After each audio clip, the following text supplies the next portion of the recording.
Oke, bismillah. Assalamualaikum warahmatullahi wabarakatuh. Bismillahirrahmanirrahim. Alhamdulillahi rabbil alamin. Alhamdulillahi nahmaduhu wa nasta'inuhu wa nastaghfiruh. Wa na'udzu billahi min syururi anfusina wa min sayyiati a'malina. May yahdihillahu fala mudhillalah wa may yudlilhu fala hadiyalah. Allahumma sholli wa sallim wa barik ala habibina wa syafi'ina Sayyidina Muhammadin wa ala alihi wa ashabihi ajma'in. Amma ba'du. Bismillah, mari kita lanjutkan ngaji kita untuk sesi terakhir sebelum puasa.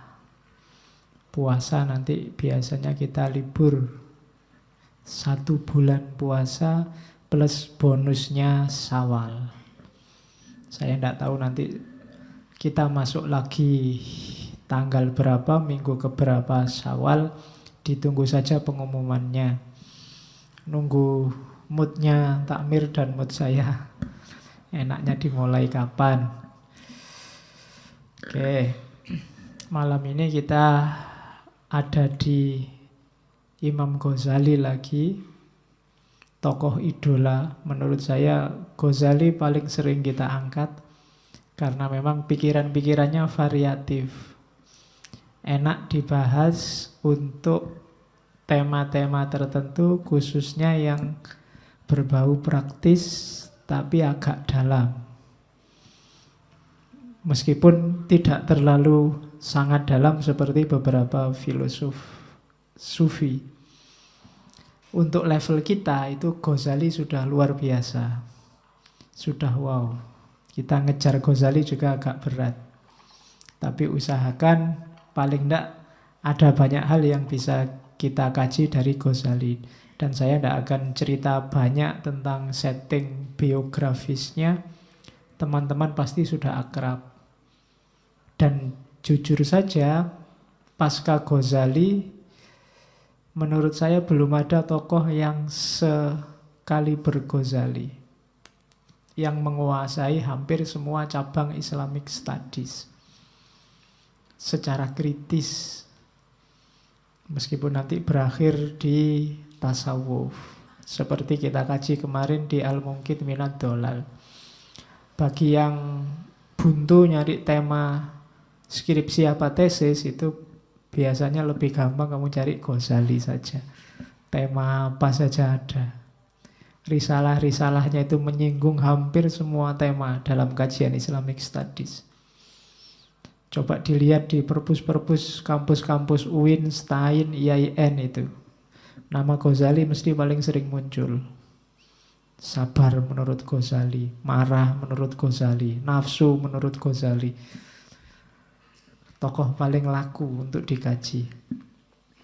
Web khusus juga ada web khusus tentang Ghazali yang hampir semua penelitian, mulai disertasi, tesis, skripsi, tidak cuma orang Indonesia, orang luar juga yang membahas Ghazali dimuat di situ. Banyak diantaranya yang bisa di-download gratis.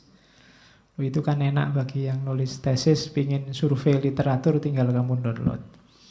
Tidak harus capek-capek nyari. Itu antara lain kebesaran Ghazali hari ini. Jadi kalau beliau dikasih gelar Hujjatul Islam, itu bukan omong kosong. Jadi cukup seorang Ghazali untuk menunjukkan betapa tingginya sisi keilmuan Islam. Dialah hujjahnya Islam. Oke, ya untuk melahirkan seorang Ghazali butuh sosok-sosok yang tangguh dan berani.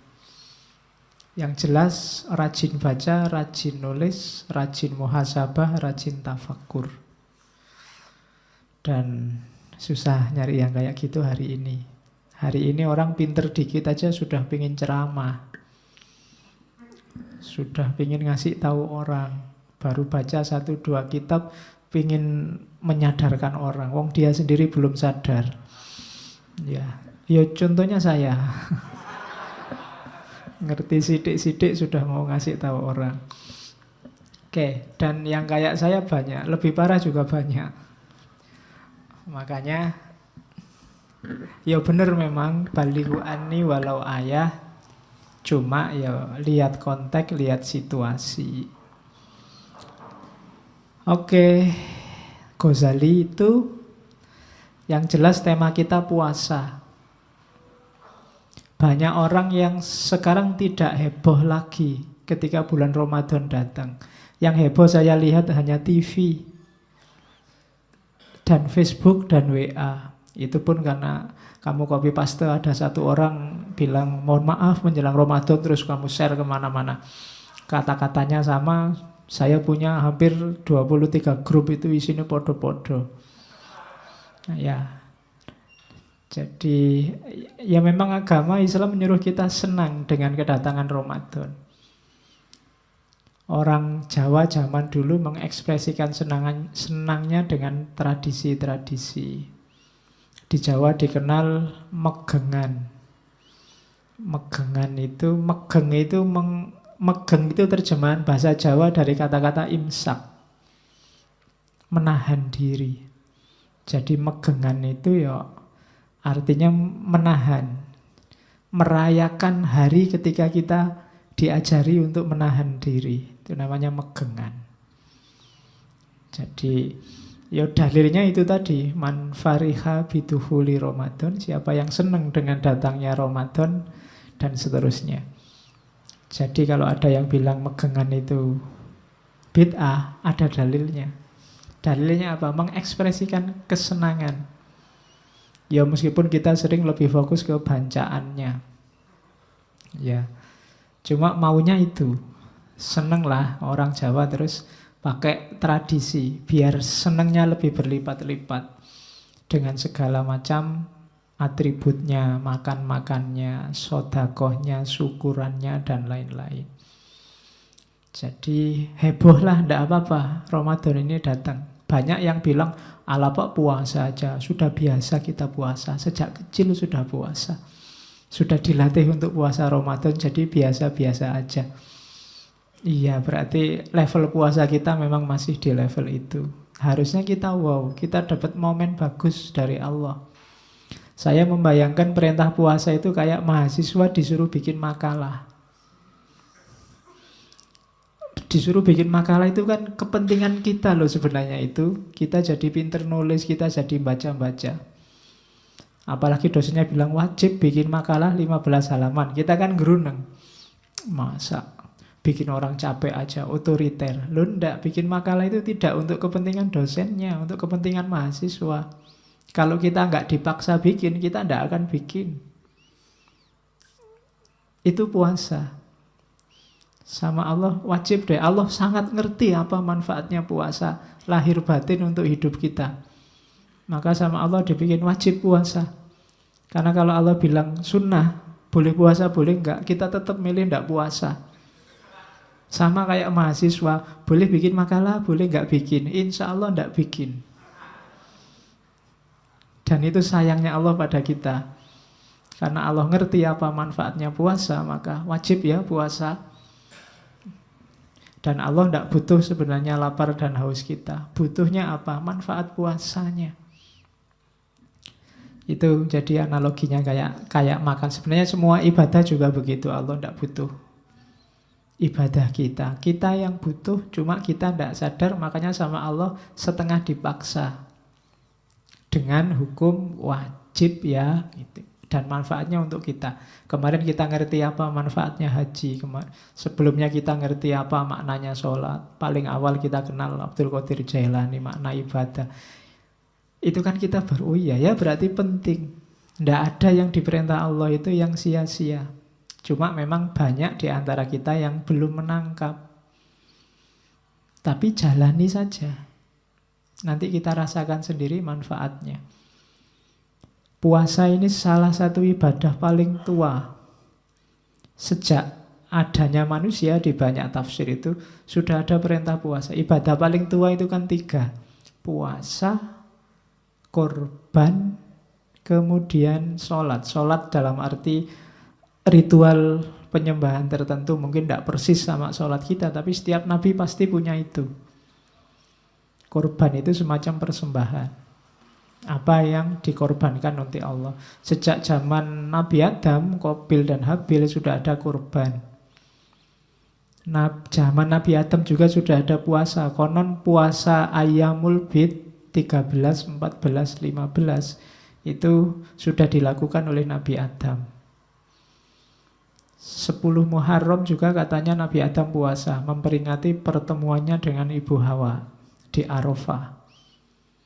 Kemudian siapa lagi? Nabi Nuh juga puasa. Ketika terombang-ambing di lautan, umatnya disuruh puasa. Nabi Musa malah puasa 40 hari, yang nanti diperintahkan juga pada umatnya.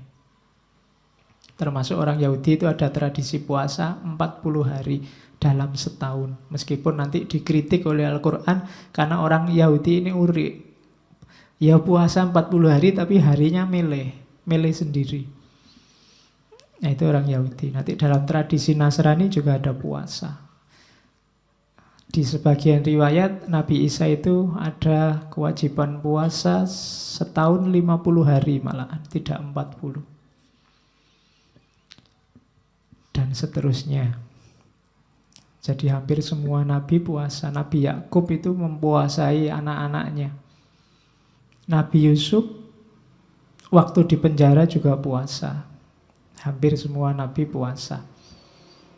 Filosof Plato itu puasa. Katanya Plato, obat jasmani rohani paling baik itu puasa.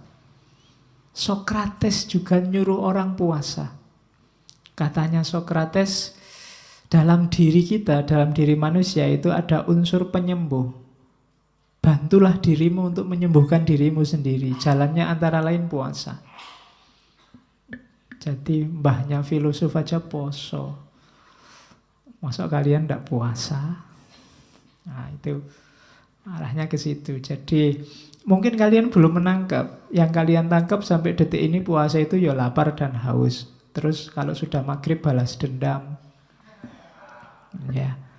Jadi cuma itu. Sebenarnya manfaatnya banyak. Ya antara lain nanti kita gali dari kitabnya Ghazali malam ini.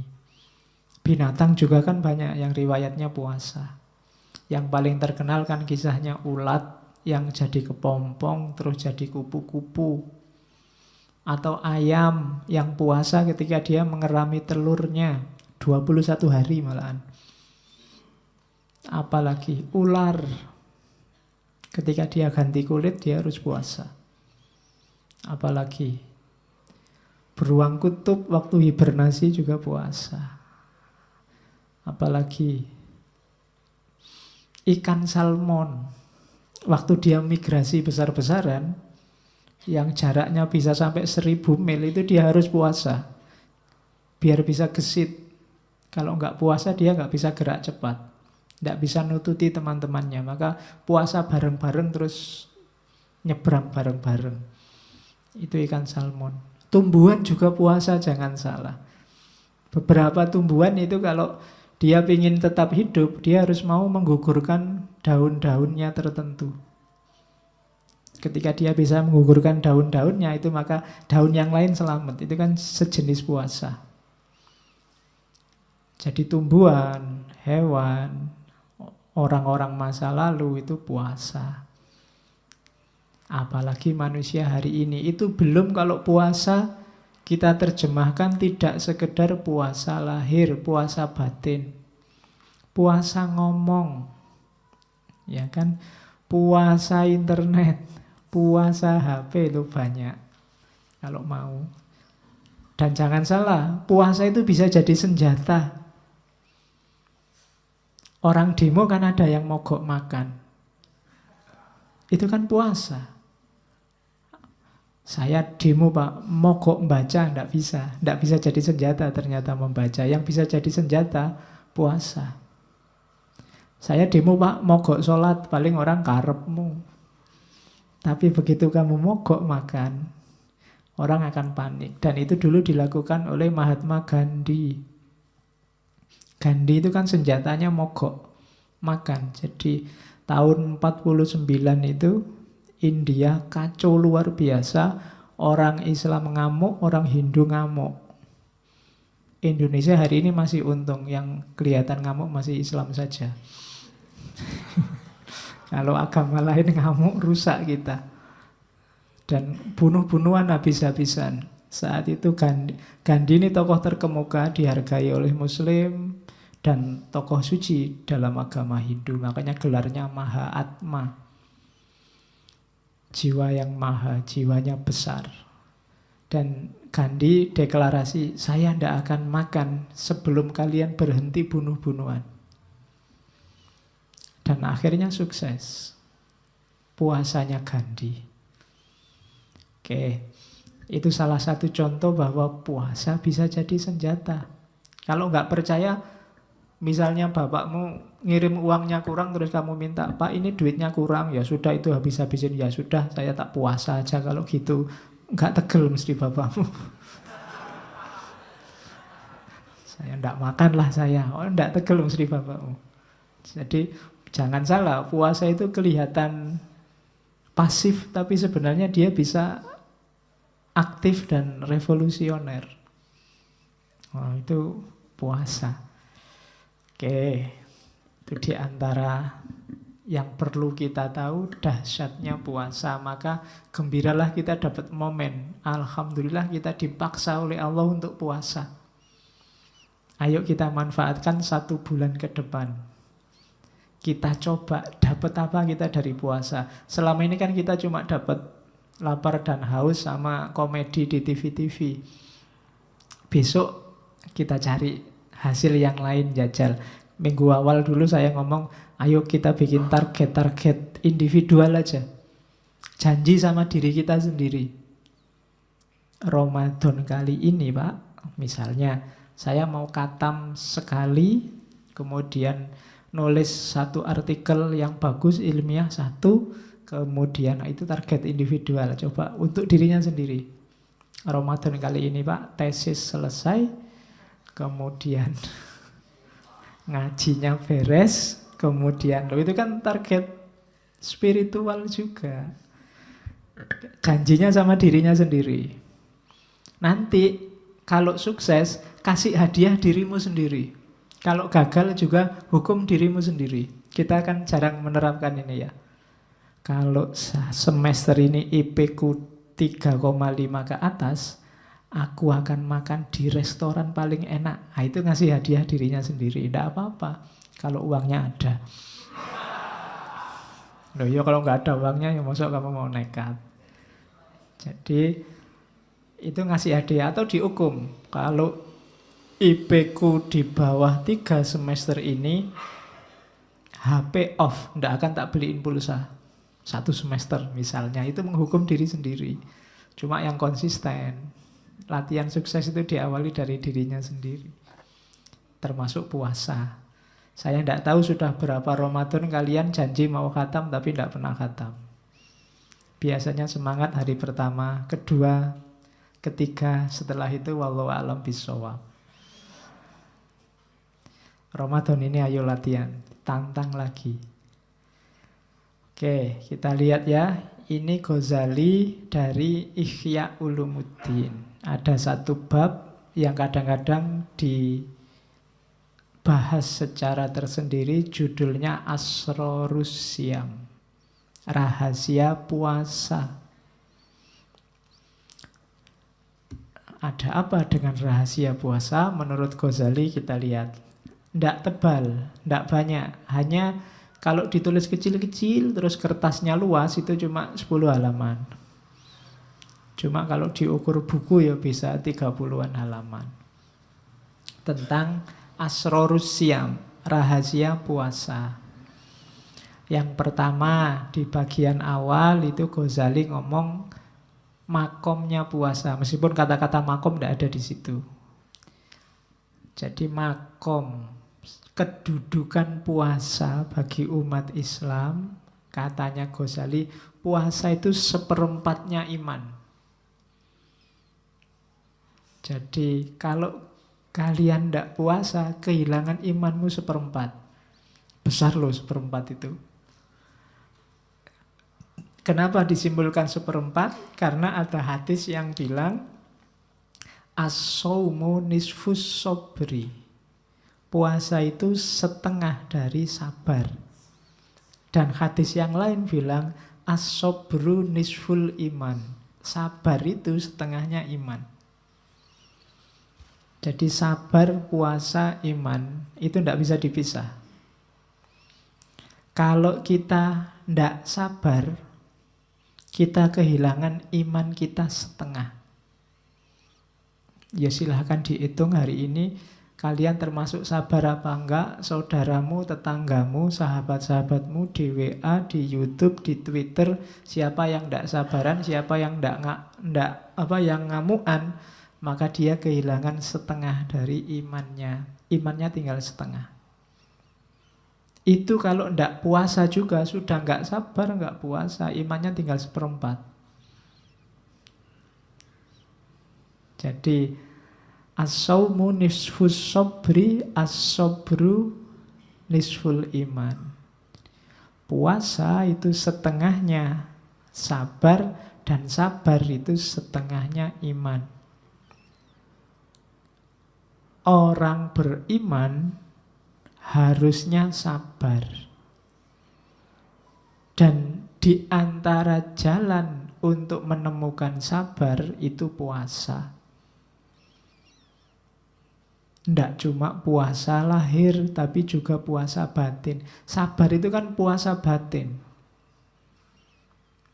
Kamu dicederai orang, dicaci maki orang, dizalimi orang, sabar, itu kan puasa. Kalau kamu bales bisa. Kalau sekedar misuh kamu bisa lebih canggih. Cuma kan enggak usah lah. Itu kan puasa namanya. Kalau puasa lahir kan, kalau mau kamu bisa minum banyak tapi enggak minum. Kalau mau kamu bisa makan tapi enggak makan. Kalau puasa batin kan juga begitu. Kalau mau, kalau sekedar kamu dimaki orang, kalau sekedar maki-maki, bisa 3 kali lipat lebih dahsyat daripada dia. Cuma enggak, itu kan sabar. Jadi seorang beriman, dia cirinya antara lain sabar. Dan orang bisa sabar itu adalah orang yang mau puasa. Orang yang tidak siap puasa biasanya tidak bisa sabar. Orang tidak puasa itu apa? Yos, pokoknya apa yang ada di hatinya diucapkan begitu saja. Apa yang diinginkan diraih begitu saja, tanpa mempertimbangkan positif negatifnya. Sabar itu kan bisa sabar dari dan juga sabar untuk. Sabar dari itu atas yang menimpa dirimu. Kalau sabar untuk itu, ketika kalian melakukan sesuatu, kalau sabar untuk itu dalam agama namanya istiqomah. Tiap hari tak coba sholat duha, itu sabar untuk. Istiqomah terus sholat duha, sabar dijalani terus. Itu namanya sabar untuk melakukan sesuatu. Ada juga sabar dari, atas yang menimpa, atas yang kita alami, kita sabar. Orang harus punya kualitas sabar ini, tapi harus cerdas membedakan kapan menggunakan sabar dari dan kapan menggunakan sabar untuk. Berjuang itu bukan berarti tidak sabar, tapi sabar untuk. Biar aja Pak, IP saya 2, saya sabar aja. Bukan itu. Kalau IP-mu 2, sabarlah untuk belajar biar IP-mu 3 ke atas. Gitu loh. Kalau kamu lagi bokek, ya sabarlah untuk berusaha biar kamu dapat uang, kan itu. Awas keliru menerapkannya. Selama ini kamu kan pukul rata. Sabar itu berarti apa yang terjadi biar dapat jalan. Rumusnya bukan itu. Jadi sabar itu bisa dari sesuatu dan untuk sesuatu. Tapi untuk membedakan mana yang dari, mana yang untuk, kita butuh satu hal, namanya kebijaksanaan. Dan kebijaksanaan itu ilmunya antara lain yang paling terkenal adalah filsafat. Maka ngajilah filsafat. Oke, ini bukan promosi, iklan. Terus, jadi makomnya puasa itu ya. Puasa itu dialektika antara keimanan dan kesabaran. Terus, jangan lupa ini makomnya. Jadi, kalau ada, harusnya besok waktu bulan puasa tidak ada orang ngamuk. Dan nggak ada orang males. Puasa kok malah males-malesan, ini harusnya dia kehilangan sabar untuk. Puasa kok ngamuk berarti dia kehilangan sabar dari. Dua-duanya harus hidup. Kalau puasa kan kadang-kadang di kantor-kantor, di kampus jam kerjanya malah dikurangi. Ya karena puasa, ya ndak apa-apa, asal produktivitasnya tidak menurun. Ya tetap bagus, dikurangi ndak apa-apa.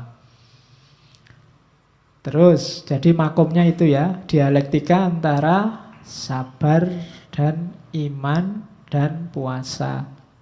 Jangan lupa, kuncinya di situ nanti. Yang kedua, terus Ghazali membahas, kenapa sih puasa itu dianggap istimewa? Katanya Ghazali, ibaratnya puasa dibandingkan ibadah yang lain, itu kayak tanah haram, Masjidil Haram, dengan masjid-masjid yang lain. Katanya Ghazali, Ka'bah itu kan dianggap rumah Allah, tanah haram itu kan dianggap tanah kehormatannya Allah, miliknya Allah. Padahal semua masjid, semua tempat itu kan juga miliknya Allah.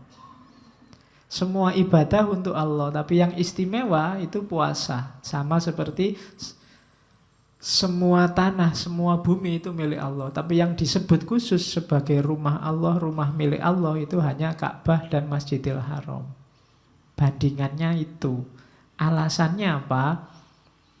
Yang pertama, puasa itu satu-satunya ibadah yang verifikasi pastinya itu hanya yang melakukan. Nggak ada orang lain tahu. Boleh ikut buka bersama, ikut sahur bersama, tapi tidak puasa kan bisa. Tidak ada orang ngerti. Kayak kamu dulu kecil itu loh. Puasa, ya masih puasa, masih. Tapi nanti kalau ke kamar mandi, air 1 ciduk. Ya kan? Atau pura-pura alasannya lupa. Wah lupa tadi minum, lupa kok diulangi. Kan sering dulu kita waktu kecil begitu. Yang tidak ngalami kan nggak lihat. Kamu makan apa enggak kan nggak kelihatan. Jadi satu-satunya ibadah yang hanya kamu dan Allah yang tahu. Itu yang bikin puasa istimewa. Ibadah yang sifatnya subjektif. Orang tidak bisa menilai. Mulutmu kering, bau nafasmu tidak enak, itu kan tidak jaminan kamu puasa. Wong kamu tidak puasa aja sudah tidak enak. Itu juga bisa trik. Ya kan, kamu makan pete juga baunya tidak enak. Mulut kering, kalau kamu pas sariawan juga mulutmu kering. Tidak bisa. Pagi sampai siang tidak makan apa-apa, tidak akan ada orang tahu. Kecuali dirimu sendiri. Katanya puasa tapi warung-warung penuh misalnya. Itu kan terus, loh itu jadi meskipun di warung ada tutupnya, tapi kan kakinya kelihatan. Wah, kakinya masih banyak. Nanti pulang ke rumah puasa. Tapi sebenarnya enggak. Jadi hanya kita yang tahu. Itu yang bikin puasa istimewa. Kalau sholat kan orang bisa lihat. Kalau sedekah orang bisa ngerti, bisa ngitung. Haji apalagi. Sebelum berangkat aja orang sak kecamatan diundang. Mesti ngerti. Tapi kalau puasa enggak. Kamu deklarasi, saya niat puasa di masjid. Besok enggak puasa, enggak ada orang tahu. Itu istimewanya puasa. Jadi hanya yang bersangkutan dan Allah yang ngerti. Nah, itu puasa. Makanya dia istimewa. Yang kedua, katanya Ghazali, puasa adalah ibadah yang terang-terangan nantang setan. Terang-terangan menyisihkan nafsu, keduniaan, hasrat-hasrat jasmaniah yang dangkal. Yang terang-terangan begitu puasa. Kemarin kalau sholat kan implisit semua. Sholat itu tanha anil fasya wal mungkar, batinnya implisit, tidak kelihatan. Kemudian apalagi kemarin haji itu kan banyak sekali makna, tapi tidak kelihatan. Orang harus mendalami dulu. Tapi begitu puasa, langsung kelihatan bahwa ini melawan hawa nafsu.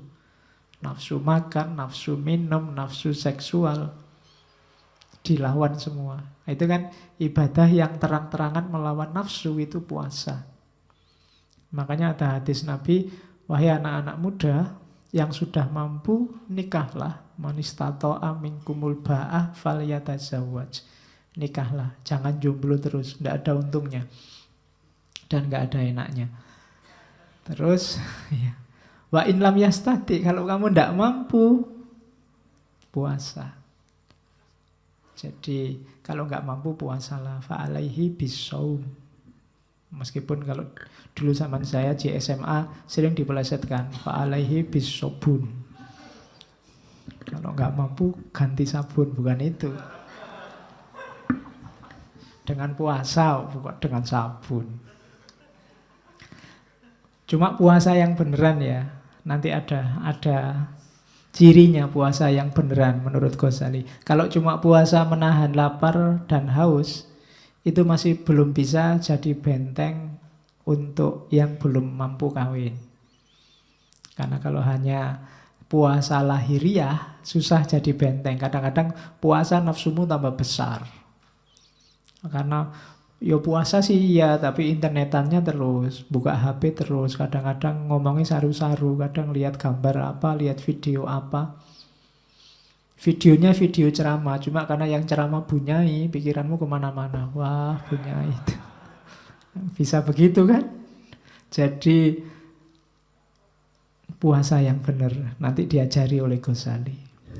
Karena puasa adalah ibadah yang secara terang-terangan nantang setan. Setan dalam dirimu sendiri khususnya, hawa nafsu. Setannya yang asli katanya dibelenggu.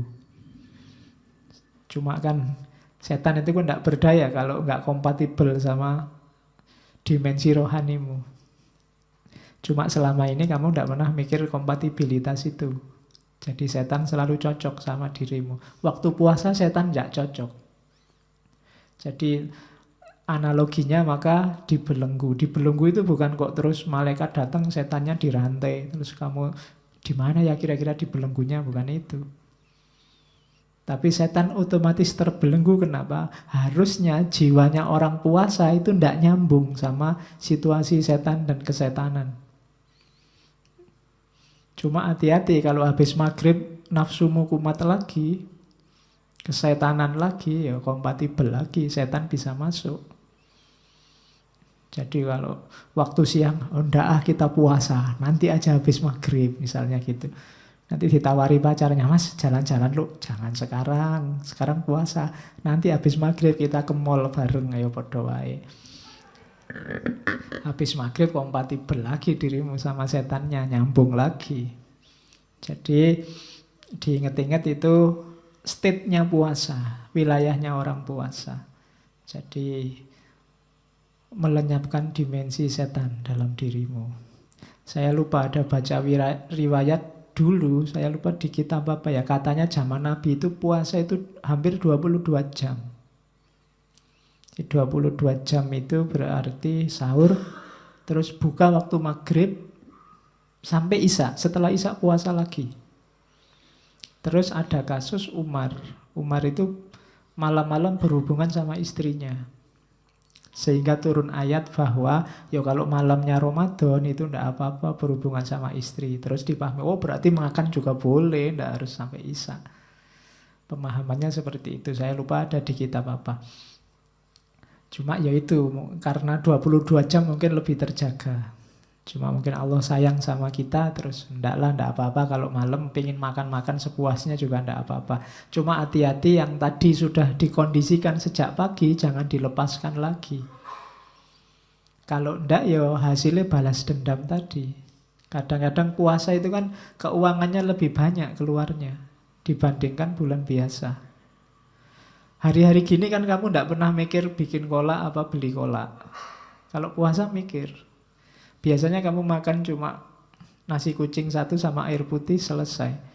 Begitu puasa kamu mulai mikir takjilnya pakai apa, minumnya apa, kemudian makan utamanya apa, cemilannya habis sisa apa.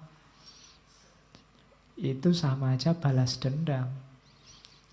Jadi kamu merasa paginya disiksa dan malamnya bebas. Padahal itu kebalik. Justru paginya itu kamu bebas dari hawa nafsu.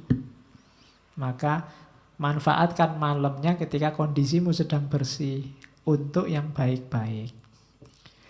Oke, terus ini banyak dalil cuma saya comoti, saya copy paste. Ya silahkan kamu baca, ini sudah banyak disebut orang. Innas syaitona la yajri min ibni adama majrodam fadoyiku majarihi bilju. Sesungguhnya setan itu berjalan dalam diri anak cucu Adam lewat jalan darah. Fadoyiku majarihi, maka sempitkanlah jalannya setan itu dengan kamu lapar. Ya paling ndak secara lahiriah, rasional itu kalau kamu lapar kan kamu nggak mikir neko-neko, yang kamu pikir makanan dok. Begitu kamu kenyang baru mikir aneh-aneh. Itu paling gampang logikanya itu. Jadi sempitkan jalannya. Sempitkan kan bukan berarti hilangkan. Masih ada setan bisa masuk. Cuma sekarang sempit karena kamu cuma mikir makanan. Ketika kamu sedang lapar. Ngatasinya kan gampang kalau cuma makanan. Kalau makan kan nggak neko-neko lah. Tapi kalau mikir yang lain itu kadang-kadang bahaya. Itu mungkin maunya hadis itu. Jadi sempitkanlah jalannya. Paling enggak meskipun puasamu nggak dalam, nggak sampai batin, nggak khawasul khawas, tapi dengan kamu lapar, itu sudah pikiranmu sudah paling ke makanan. Kalau habis-habis asar ketika kamu sudah melilit itu, mbok liwat ada cowok cakep apa cewek cakep, ndak minat lagi. Yang kamu pikir kolak sama es buahnya. Ya kan? Jadi itu antara lain. Terus ini sabdanya Nabi pada Aisyah. Dawami qur'aba bil jannah. Teruslah, dawamkanlah, istiqomalah menggedor-gedor pintu surga. Qolat, katanya Aisyah, bimadza, dengan apa? Qala sallallahu alaihi wasallam bilju, dengan apa? Dengan lapar. Jadi kalau kamu lapar itu katanya Nabi kayak orang yang sedang mengetuk-ngetuk menggedor pintu surga. Terus kullu hasanatin bi asyri amthaliha ila sab'i mi'ati di'fin. Setiap kebaikan itu dibalas oleh Allah minimal 10 kali lipat sampai 700 kali lipat. Setiap kebaikan. Illa siyam, kecuali puasa. Satu-satunya yang oleh Allah nggak disebut, rahasiaku. Fa'innahu li, karena puasa itu untukku, wa ana ajibi, dan aku yang akan ngasih balasan sendiri, khusus. Dan hadis di bawahnya juga semacam kelanjutannya, meskipun hadis yang berbeda. Innallaha ta'ala yubahi malaikatahu bisyabi al-abidi. Jadi Allah ini membanggakan anak-anak muda yang gemar ibadah, khususnya yang puasa. Kalau yang tua biasalah, orang tua kan lebih gampang kalau mau tirakat, kalau mau puasa. Ini yang dibanggakan oleh Allah yang muda-muda. Fayaqulu, maka Allah berfirman pada para malaikat, ayyuhasyab at-tariku syahwatahu li ajli, anak-anak muda yang meninggalkan syahwatnya demi aku, al-mubdhilu syababahuli, yang memperjuangkan apa, yang menggantikan kemudaannya untukku, karena masih muda biasanya masih mau senang-senang, tapi lebih milih Allah daripada senang-senang. anta indi kabakti malaikati. Jadi engkau anak muda, bagiku engkau kayak malaikat-malaikatku. Nah, itu pujiannya Allah bagi anak-anak muda. Saya tidak tahu yang hadir malam ini masih muda apa sudah tua. Wajahnya sih tua, jiwanya apalagi. Terus kita lihat itu hadis-hadisnya. Ini hadis paling terkenal. Lisoimi farhatani, farhatun inda iftorihi wa farhatun inda liqa'i rabbi. Orang puasa akan ketemu dengan dua kebahagiaan. Yang pertama kebahagiaan waktu buka puasa dengan kebahagiaan waktu ketemu Allah. Ini seakan-akan mau bilang orang yang puasa pasti besok akan ketemu Allah dan dirindukan oleh Allah. Dan kesenangan yang satu waktu dia buka puasa. Jadi sebenarnya buka puasa itu biasa cuma makan. Karena ada puasanya dia jadi luar biasa. Hidup kadang-kadang butuh ini. Butuh puasa dulu. Kamu belajar itu kan jenis puasa. Yang lain seneng-seneng kamu belajar. Tapi yang lain tidak akan nemu buka puasa kayak yang kamu belajar tadi. Belajar menemukan buka puasa namanya pinter. Nilainya tinggi. Itu tidak ditemui yang tidak ikut puasa. Jadi ini rumus. Puasa itu kan bukan berarti kalian tidak mampu. Bisa, cuma kalian tahan. Kalau boleh, kalau mau kalian bisa beli HP paling mewah, baju paling bagus, tapi ndak buat apa? Ini puasa. Nanti akan ada buka puasanya pasti. Jadi farhatun inda iftorihi. Terapkan ini, jadikan rumus. Kenapa orang Jawa nyuruh sering-sering tirakat? Tirakat itu meninggalkan yang nikmat-nikmat, yang enak-enak. Karena akan ada buka puasanya besok. Orang yang berjuang, orang yang mati-matian, orang yang itu kan nanti ada buka puasanya. Dibandingkan yang santai-santai. Mereka tidak akan nemu buka puasa. Sama-sama makan waktu maghrib, nikmatnya beda. Antara yang puasa dan yang tidak puasa. Maka jadikan di antara rumus hidup kita adalah puasa. Ngaji, kalian tiap malam Kamis ikut ngaji filsafat, itu kan juga jenisnya puasa. Yang lain jalan-jalan di luar, nongkrong di mall, ngafe sama pacarnya, kalian milih di sini, wong ndak punya pacar. Loh, itu juga tirakat. Jadi kalau ada yang tanya, kok sampai umur sekian kok masih jomblo, mas, mbak, ndak. Ini tirakat kok. Kalau mau, gitu. Kalau saya mau, siapa ndak suka sama saya? Cuma saya tirakat aja. Biar nanti buka puasa. Oke. Terus, kan itu juga sejenis puasa loh. Saya ndak mau pacaran, Pak. Itu juga puasa. Besok kalau dapat nikmatnya berkali lipat, iftorihi. Tapi yang sejak SMP sudah pacaran, yang-yangan, pacaran itu biasa, ndak ada rasanya. Yang dialami sama, cuma rasanya jauh berbeda. Itu buka puasa. Makanya jangan sering-sering pacaran. Cukup sekali. Lama terus putus.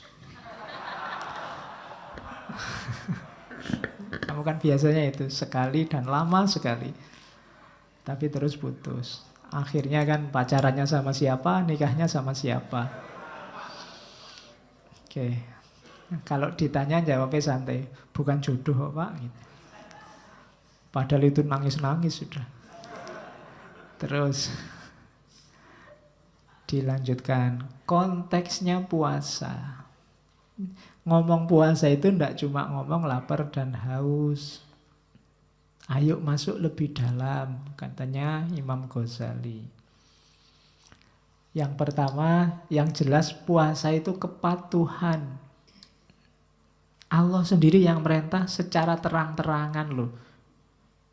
Ndak tedeng aling-aling kutiba alaikumusiyam. Kalian diwajibkan. Maka puasa yang pertama-tama bermakna kepatuhan kita pada Allah. Segala manfaat, segala hikmahnya puasa itu di bawah kepatuhan ini. Tidak boleh dibalik. Puasa itu menyehatkan. Kalau saya sudah sehat, apa harus puasa, Pak? Harus tetap. Tidak bisa dibalik. Puasa itu bikin kita menahan nafsu. Saya itu tidak pernah tergoda oleh nafsu, Pak. Berarti tidak butuh puasa. Tidak. Yang pertama-tama tetap kepatuhan. Seandainya puasa tidak menyehatkan sekalipun, bikin kamu lapar, perutmu melilit, tetap harus puasa. Karena yang pertama-tama puasa itu kewajiban dari Allah. Ya kayak sholat kemarin. Sholat itu tanda anil fasya' wal mungkar. Pak, saya itu orang baik, Pak. Tidak pernah fasya' wal mungkar. Berarti tidak butuh sholat, oh, Pak? Tetap butuh sholat. Kenapa? Itu kepatuhan. Bukti bahwa kita percaya pada Allah, pada Rasul. Jadi yang pertama-tama itu. Tidak pakai argumen apa-apa. Baru kalau kita sudah patuh, kita rinci manfaatnya apa, hikmahnya apa, biar lebih mantap kepatuhan kita. Jadi tidak bisa dibalik. Tidak bisa, Pak, sholat itu kan untuk mengingat Allah. Sholat li dzikri katanya Allah. Kalau saya sudah anytime ingat Allah, apa butuh sholat, Pak? Butuh. Kenapa? Kepatuhan. Jadi yang pertama-tama ibadah itu kepatuhan. Baru terus kita cari hikmahnya, manfaatnya, rahasianya. Itu biar ibadah kita semakin mantap. Biar kita sadar bahwa Allah tidak pernah nyuruh sesuatu yang sia-sia. Tapi itu belakangan. Setelah nilai kepatuhan. Termasuk puasa. Terus yang kedua, pelatihan. Riyadhah. Jadi puasa ini semacam short course 1 bulan. Latihan nyapih nafsu. Latihan mengendalikan diri, menguasai diri. Itu puasa. 1 bulan penuh kita dilatih. Saya tidak tahu sukses apa enggak. Kalian sendiri yang ngerti. Jangan sampai short course hanya tinggal short course, seminar hanya tinggal seminar. Harus fokus pada hasilnya. Biar besok benar-benar merayakan Idul Fitri, kembali fitrah. Jadi latihan terus. Dalam puasa, usahakan, saya bilang tadi ada target-target spiritual. Riyadhah. Ya yang nomor 1, latihan nafsu. Berani nggak misalnya khusus 1 bulan Ramadan besok, Pak, saya buka WA hanya setelah maghrib sampai isya misalnya. Saya buka WA hanya kalau mau tidur, Pak, misalnya.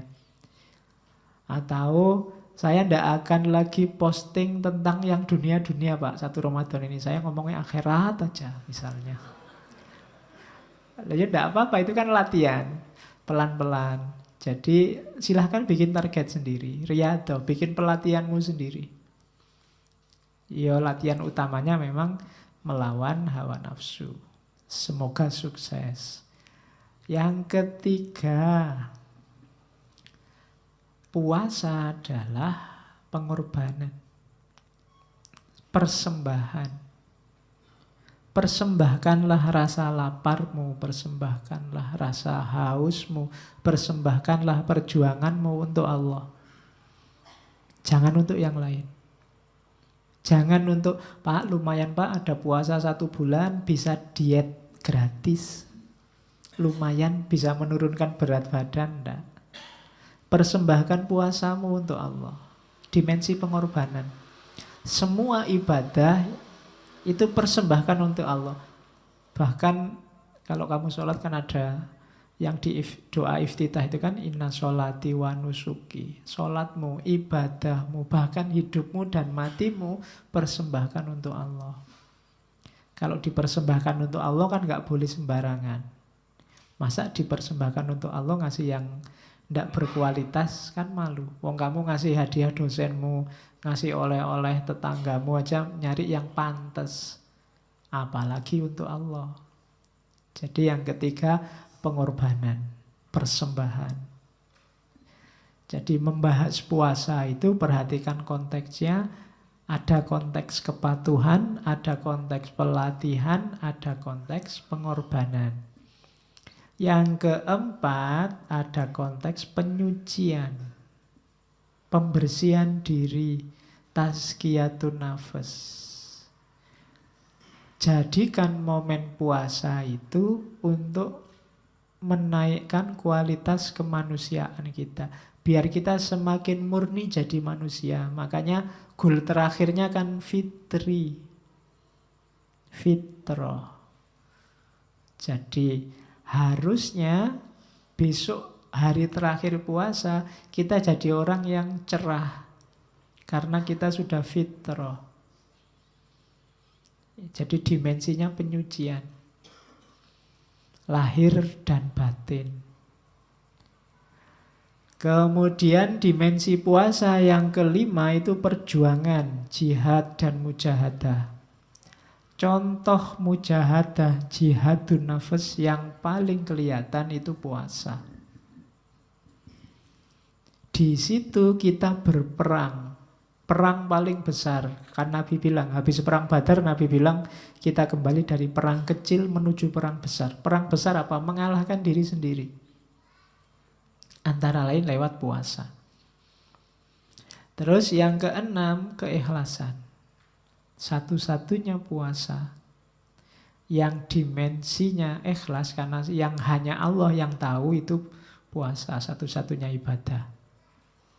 Yang ikhlasnya bisa murni tanpa terkontaminasi hal-hal lain itu puasa. Kalau orang sudah lillahi ta'ala puasa, mungkin tidak ada orang tahu. Kalau sholat kelihatan, kusuk tidak kusuk kelihatan. Tapi kalau puasa tidak kelihatan. Seperti dijelaskan di depan. Terus yang terakhir baru puasa itu bisa masuk ke level hikmah dan iktibar. Kalau ada orang bahas puasa dari segi kesehatan, itu level hikmah dan iktibar. Puasa dari segi harmoni sosial, itu level hikmah dan iktibar. Dari puasa kita bisa mengambil pelajaran apa? Itu hikmah dan iktibar. Dari puasa kita peka secara sosial, itu hikmah dan iktibar. Level terakhir dari puasa. Jadi ternyata puasa konteksnya banyak, dimensinya banyak. Otomatis manfaat dan dampaknya juga banyak. Itu cerdasnya seorang Ghazali. Kalau kita mikir sendiri mungkin tidak nyampe ke sini. Kita kan ngertinya cuma pokoknya puasa itu menahan lapar, haus, dan hubungan seksual. Itu tok. Di luar itu tidak nyampe. Pokoknya itu. Sama khataman Al-Quran. Itu pun nggak sukses-sukses. Terus baru nanti kita ketemu klasifikasi puasa yang sangat terkenal dari Ghazali. Ada awam, ada khawas, ada khawasul khawas. Ada awam, ada khusus, ada khususul khusus. Ada biasa, ada khusus, ada istimewa, dan ada super. Itu kalau pakai istilahnya martabak. Ya, martabak itu kan ada martabak biasa, ada istimewa, ada super. Yang satu telurnya satu, yang satu telurnya dua, yang terakhir telurnya 3. 4 kelihatannya, saya lupa satunya apa. Oke, telurnya saya ingat saya sampai 4. Oke, jadi puasanya orang biasa. Kelihatannya kita sering ada lebih banyak di sini. Menahan diri dari memasukkan sesuatu dalam perut. Dan kemaluan terjaga. Itu definisi yang kita pakai. Pokoknya kita hati-hati, benar jangan ada sesuatu yang masuk ke perut. Kan itu yang sering kita bahas waktu puasa. Pak, kalau nelan ludah batal enggak? Pak, kalau saya dulu apa? Kentut di air batal enggak? Pak, kalau itu jadi kita sing dipikir itu pokoknya apa yang masuk ke mulut sama itu dok. Itu puasanya orang awam. Pak, harus hubungan suami istri enggak, Pak? Kalau enggak berhubungan mimpi batal enggak, Pak? Pak, harus selalu begitu yang kita bahas. Dimensi fisiknya. Ya enggak salah. Cuma masa levelnya masih ini gitu loh. Itu arah SD dan TK yang bahas ini. Pak, kalau sikat gigi batal enggak? Kan itu. Kamu kan selalu ribut di situ. Sikat gigi ya enggak batal. Kalau kumur-kumur terus ditelan itu batal. Ya kan? Pak, kalau nangis batal enggak? Kan ada yang saya sering ditanya gitu zaman dulu waktu kecil. Nangis batal enggak? Ya nangis ya enggak batal. Kalau nangis terus air matanya diwadahi terus diminum batal. Ya kan? Oke. Kalau marah-marah batal enggak? Ya, kalau marah-marah terus kamu mecah botol terus isinya kamu minum ya batal. Kalau fisik gampang, rumusnya gampang kalau fisik. Cuma kita biasanya ini. Tapi yo ini gerbangnya, jangan disepelekan. Cuma jangan berhenti di sini, itu maksudnya Ghazali. Diawali dari sini, mencegah perut dan kemaluan. Pak, kalau sudah imsak masih boleh makan nggak Pak? Gitu. Boleh. Kalau sudah subuh, Pak, saya sudah terlanjur subuh belum minum Pak. Boleh nggak minum? Nah, itu kan. Terus kamu bingung, boleh nggak ya? Tapi kalau nggak minum nanti haus sampai siang. Salahmu dewe, tangine telat. Jadi fikih itu jelas, eksak, ukurannya gampang, mudah dideteksi.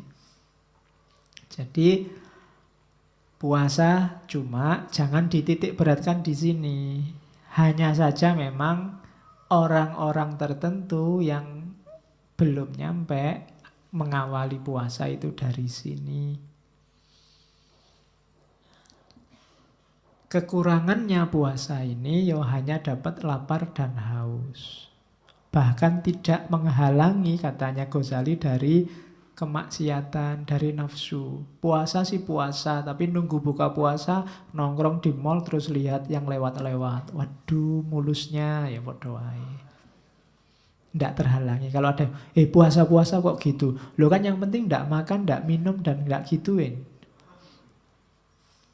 Nah, ya sah puasamu, cuma ini levelnya awam. Tidak dapat manfaat dari puasa. Puasa sih puasa, tapi nanti lihat TV mulai pagi sampai sore. Kan nggak dosa Pak. Ya enggak, ya waktumu habis sia-sia. Tidak dapat manfaatnya puasa. Oke, lihat. Puasanya sih puasa, tapi tiap hari depan HP, otek-otek HP nggak pernah berhenti di situ. Kalau diingetin, Mas kok HP-nan terus? Oh ini ngaji nih dianggap. Pura-puranya ngaji, padahal ya enggak. Jadi puasanya orang awam. Kalau masih hanya memperhatikan mulut dan semua lubang biar tidak kemasukan sesuatu. Itu puasanya orang awam umum. Kalau puasa kok yang dibahas buka puasa terus, sama. Puasanya orang awam, sibuk. Besok bukannya apa ya? Besok lusa bukannya apa ya? Masjid yang paling enak takjilnya apa ya? Kan ada toh yang survei, enak di sana. Alah kalau di sini cuma teh sama jajan, sana ada makannya. Oh sana lebih seru lagi, lauknya nggak cuma teh. Nah itu berarti kalau kamu sibuk di situ, ya ndak salah, wong gratisan.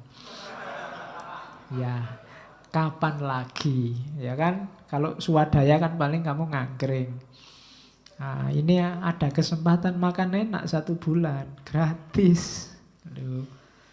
Akhirnya itulah yang terjadi. Level puasanya nggak naik-naik. Level puasa awam. Sekarang kan di mana-mana ada buka bersama gratis. Kalau kamu jeli, kamu bisa makan enak banyak. Oke, cuma ya masuk levelnya itu. Puasa kita sudah mahasiswa S1, S2, jangan-jangan ada yang S3. Masih mikir takjilan. Oke, terus jadi level lebih tinggi dari awam adalah puasa khusus. Kalau puasa khusus itu puasanya awam tapi plus. Masih memperhatikan fisik. Bukan cuma mulut sama kemaluan, tapi juga mata dan semua anggota tubuh yang lain. Itu orang khusus. Mata ndak lihat yang maksiat-maksiat, telinga nggak dengerin yang ndak penting, yang jelek-jelek, tangan tidak melakukan sesuatu yang tidak berguna, apalagi menyakiti orang lain, kaki tidak bergerak, tidak membawa diri kita ke tempat yang sia-sia, apalagi membawa pada kemaksiatan. Itu orang khusus yang dipuasakan fisiknya seluruhnya dari melanggar perintah dan larangan Allah. Itu puasanya orang khusus. Jadi orang khusus itu waktu dia puasa tidak cuma mikir yang penting dia tidak makan, tidak minum, tapi matanya juga dia jaga, telinganya dia jaga, tangannya dia jaga, kakinya dia jaga. Ya kayak saya ceritakan tadi, tidak lihat yang tidak penting, tidak lihat yang mulus-mulus, tidak lihat yang bikin dosa, tidak lihat yang bikin kamu bilang astagfirullahaladzim itu. Ya mau lihat apa? Kamu kan sering lihat astagfirullah. Itu kalau semester 1, kalau semester 6 alhamdulillah. Oke, tidak lihat yang gitu-gitu. Itu orang khusus biasanya. Tangannya juga tidak usil, tidak menyakiti orang. Tanganmu itu kan sering menyakiti orang, tapi kamu nggak sadar.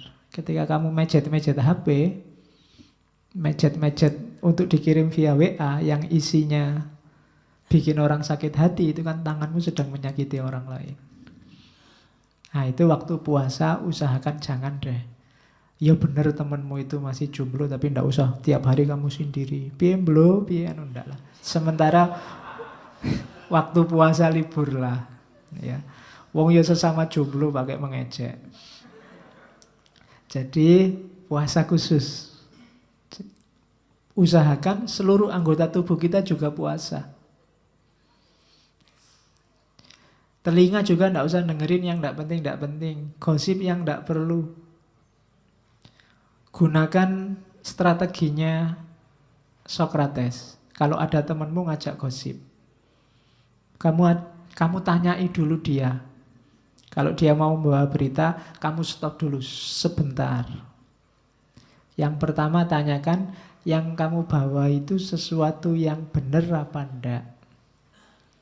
Kalau dia membawa gosip, biasanya dia akan jawab, ya enggak tahu kepastiannya gimana, benernya gimana. Wong saya cuma dapatnya copy paste misalnya.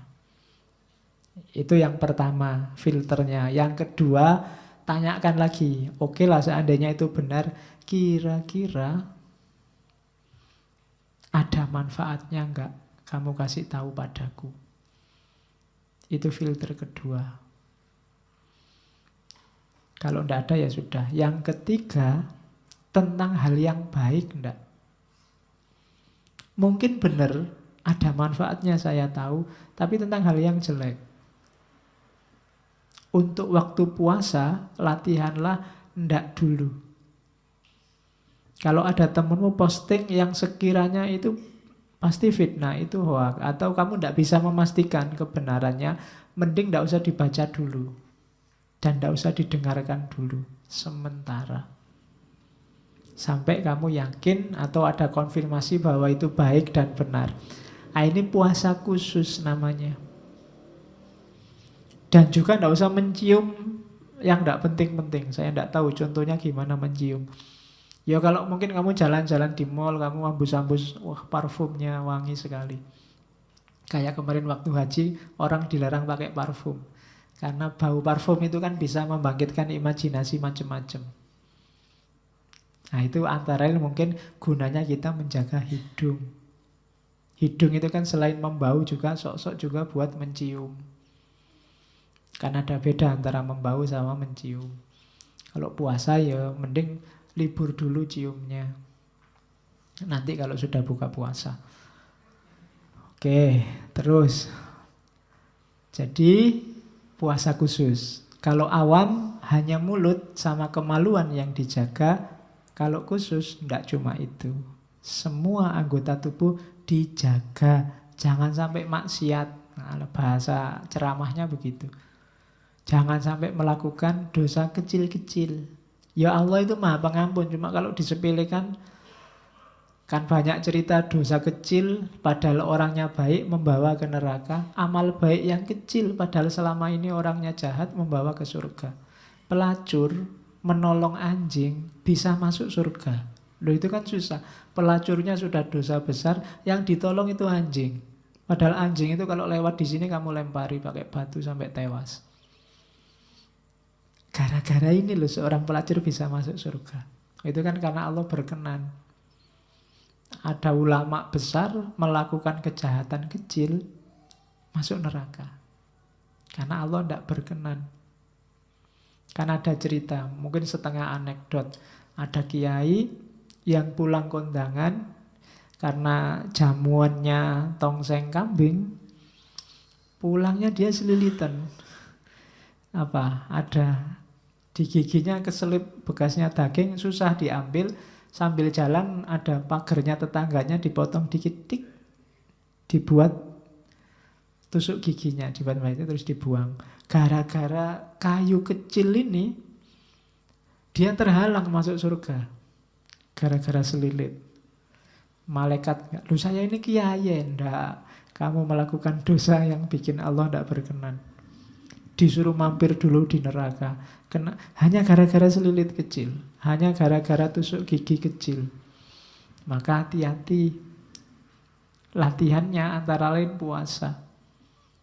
Kadang-kadang kita kan menyepelekan amal-amal jelek karena kita anggap kecil. Alah Pak, kita kan friend Pak, enggak apa-apa. Sekali-sekali dikerjain enak. Kita sering gitu sama teman. Nah ini saatnya kita puasa. Puasa yang khusus. Terus ini puncaknya. Khawasul khawas, khususul khusus. Super. Katanya Ghazali, yang bisa masuk ke level ini itu yang jelas anbiya, siddiqin, orang-orang siddiq, auliyanya Allah. Orang-orang ini ndak cuma fisiknya, ndak cuma mulut dan kemaluan, ndak cuma semua anggota badan, tapi juga hati dan batinnya. Kalau tadi menjaga mata dari melakukan maksiat. Kalau khawasul khawas, niat melihat yang maksiat saja ndak. Niat saja untuk mendengarkan yang jelek-jelek enggak. Kalau dia merasa berniat yang jelek-jelek tadi, dia merasa puasanya batal. Itu khawasul khawas. Kalau orang khusus tadi kan pokoknya jangan sampai jalan-jalan di mall niat yang enggak pantas. Begitu ada keinginan orang yang ini ditahan, wong ini sedang puasa. Ini orang khusus. Tapi orang khawasul khawas ingin saja ndak. Kalau ada keinginan itu muncul, dia merasa puasanya rusak. Ini khawasul khawas. Jadi levelnya dia sudah sangat terjaga. Pikiran-pikiran yang sifatnya duniawi, ambisi-ambisi, hasrat, hawa, nafsu, sudah sepenuhnya bisa dikontrol. Sehingga kalau dia ndak ingin muncul, ya ndak muncul. Bahkan hanya rasa ingin saja. Itu orang-orang khawasul khawas. Para nabi, para siddiq, para aulia. Yang diingat cuma satu, yang diinginkan cuma satu, yaitu Allah. Jadi satu-satunya yang dimaksud, yang ditarget, yang dituju hanya Allah. Ini orang-orang khawasul khawas. Kesibukannya satu-satunya hanya Allah. Ini khawasul khawas.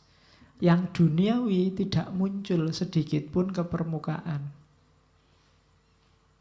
Jadi saatnya yang jasmani ditinggalkan oleh orang khawasul khawas. Sudah sepenuhnya ditaklukkan. Itu khawasul khawas. Kalau yang khusus tadi masih diperjuangkan. Kalau khawasul khawas sudah menang dalam perjuangan itu dan tidak ganggu lagi yang jasmania. Sisa yang rohania. Nah ini khawasul khawas. Puasa yang nyampe di level ini adalah puasanya para nabi. Pingin saja ndak. Nah, itu kalau kalian sudah nyampe makom ini berarti kalian sudah wali. Terbersit di hati aja ndak. Jangankan nyontek, jangankan pingin nyontek saja ndak muncul di batinnya. Jangankan curang, ingin curang saja ndak pernah ada niat. Kalian kan sering begitu, wah ini ada HP keleleran nih. Kalau tak curi bisa loh ini sebenarnya. Nah, itu muncul keinginan, meskipun nggak dilakukan. Punya teman kok nggak pernah open sama barangnya. Ini ditinggal, ini kalau tak ambil, dia nggak akan tahu ini. Itu kan muncul pikiran jahat, pikiran jelek. Kalau orang khawasul khawas, ini pikiran jelek semacam itu aja nggak muncul. Kalian lihat ada cewek lewat atau cowok lewat, kan kadang pikiranmu jelek meskipun hanya di pikiran. Ah itu kayak gitu seandainya, kan seandainya. Orang khawasul khawas seandainya nggak muncul. Kalian kan masih membayangkan. Karena pikiran itu kan dahsyat. Yo mungkin mata bisa merem, tapi pikiran nggak bisa. Mata bisa ditutupi, pikiran nggak bisa. Kalian lihat orang bercadar saja kadang-kadang kan sudah ditutup, tinggal matanya saja kalian masih bisa. Itu kalau dibuka kira-kira kayak gimana ya? Itu kan pikiranmu yang mau, matamu sudah nggak bisa menjangkau, wong sudah dicadari. Tapi pikiranmu yang ingin membuka. Apalagi yang nggak pakai baju. Oh enggak ya, kalau nggak pakai baju nggak kamu pikir wong sudah dibuka. Oke, jadi khawasul khawas. Gagasan, pikiran jelek, pikiran jahat, hasrat duniawi ndak muncul. Muncul ada ndak? Kalau tadi yang di khusus muncul tapi ditahan. Kalau yang di awam ndak ditahan kecuali yang mulut sama kemaluan. Nah, itu bedanya awam, khusus sama khususul khusus. Ya kalau bisa paling ndak kita khusus lah. Syukur-syukur bisa khususul khusus. Untuk bisa khususul khusus, kita harus sukses di level khusus, di level khawas. Jadi ini hierarki yang harus kita lewati, step-stepnya. Setelah sukses di awam, kita naik kelas jadi khusus. Mungkin perjuangan kita hari ini itu. Kalau sudah sukses, terus-terusan di khusus, kita akan naik kelas lagi. Kalau kita taklukkan terus niat jelek, keinginan maksiat, lama-lama kalau bahasanya Pierre Bourdieu jadi habit.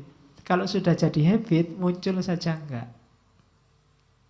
Dia masuk ke bawah sadar dan dia kontrol kehidupan sadar kita bahwa yang kayak gitu jelek, maka muncul di kepala saja enggak.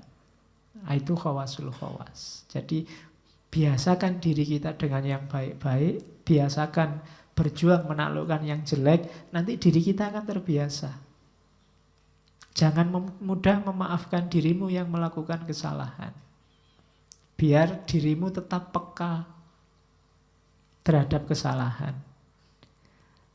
Manusia itu kan punya tabiat itu, pembiasaan itu kadang membahayakan.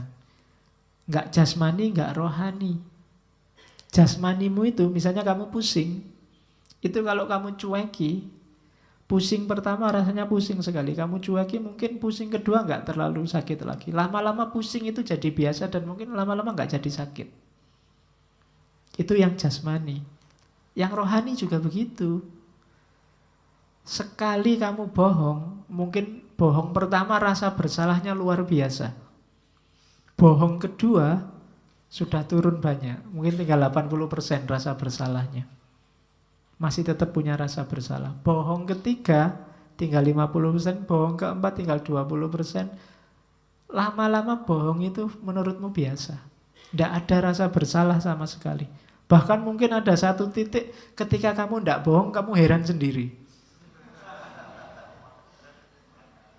Mungkin pas kamu bohong, aneh ya, aku kok bisa jujur ya, mungkin bisa begitu. Nah itu jiwamu itu begitu. Kamu kan sering lihat orang, wah tidak mungkin saya nyampe ke makom itu. Sebenarnya kamu mampu. Cuma kamu nggak membiasakan dirimu, sehingga kamu underestimate. Bisa. Orang zaman dulu itu ada yang puasa aja sampai 40 hari. Dan gak cuma 40 hari, 40 malam. Dan bisa. Kalau kamu tak tanya, kuat gak puasa 40 hari, 40 malam? Mesti kamu jawabnya cepet. Yo mati pak. Kan mesti gitu. Loh, orang dulu itu banyak yang gitu. Puasanya 40 hari, 40 malam. Dan sukses. Dulu Arya Kamandanu itu dapat ilmu begitu. Sandiwara Radio. Oke. Nggak, coba dilihat ilmu-ilmu kejawen itu. Nenek moyang kita itu. Bisa ada puasa 40 hari, 40 malam. Kalau Nabi Daud kan sehari puasa, sehari enggak. Jadi, khawasul khawas. Caranya, pembiasaan batinmu. Kalau melatih fisik itu relatif lebih mudah. Tapi melatih batin itu prosesnya harus agak panjang. Karena membiasakan. Terus, itu kalimatnya Ghazali. Jadi orang-orang khusus itu, kalau muncul hasrat duniawi, dia merasa berdosa dan puasanya batal. Itu orang khawas.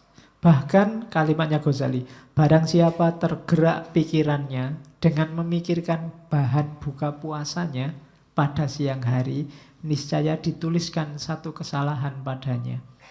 Karena yang demikian itu termasuk kurang percaya dengan karunia Allah dan kurang yakin dengan rizki yang dijanjikan. Jadi orang khawasul khawas itu mikir kok, kira-kira nanti maghrib aku buka apa ya? Itu dianggap batal sudah. Apalagi kamu, kira-kira saya buka apa ya Pak? Bisa buka enggak ya nanti ya? Nah itu dianggap batal. Kamu enggak percaya sama Allah. Dianggap meragukan. Emangnya Allah enggak bisa? Emangnya Allah enggak mampu ngasih kamu buka puasa? Nah, itu orang khususul khusus. Jadi hidupnya 100% hanya tentang Allah, oleh Allah, dan untuk Allah. Itu kelompok khawasul khawas. Jadi dia tidak mikir nanti buka puasa hari ini di masjid mana, besok di masjid mana. Jalan aja waktu buka puasa, kok pasnya di Kolombo ya di Kolombo. Kok pasnya di Suwada ya di Suwada. Ya memang sengaja jalan ke sana. Oke ya. Jadi pokoknya tidak usah mikir nanti buka makan apa, minum apa waktu puasa. Melecehkan Allah. Apalagi bisa buka ndak, itu menistakan Allah. Kamu bisa dilaporkan ke pengadilannya malaikat. Ya, emangnya Allah tidak mampu begitu gitu loh. Jadi tidak usah mikir nanti minum apa. Sekarang boleh karena belum puasa. Mikir minum dulu. Kamu kan nggak dapat, saya masih dapat.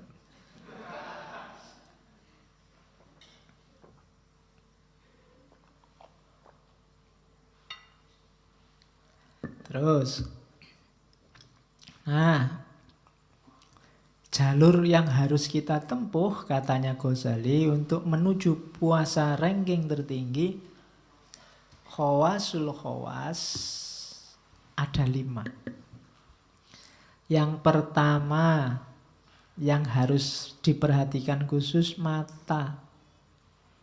Jangan menatap segala yang jelek, tercela, dan dimakruhkan. Makruh saja ya, belum haram. Yang menghalangi orang ingat pada Allah. Makruh itu berarti sebenarnya boleh, cuma lebih baik jangan. Itu yang kita jaga pertama. Itu untuk menuju puasa khawasul khawas. Jagalah mata kita untuk tidak lihat yang jelek-jelek, yang tidak pantas, yang tidak ada gunanya. Bahkan yang makruh juga jangan. Makruh itu sebenarnya boleh kita lihat, tidak masalah. Cuma mbok sebaiknya jangan. Ya yang makruh itu mungkin segala yang bisa membuat kita lupa pada Allah. Misalnya, apa wis kamu main game, kebetulan HP-mu ada game baru.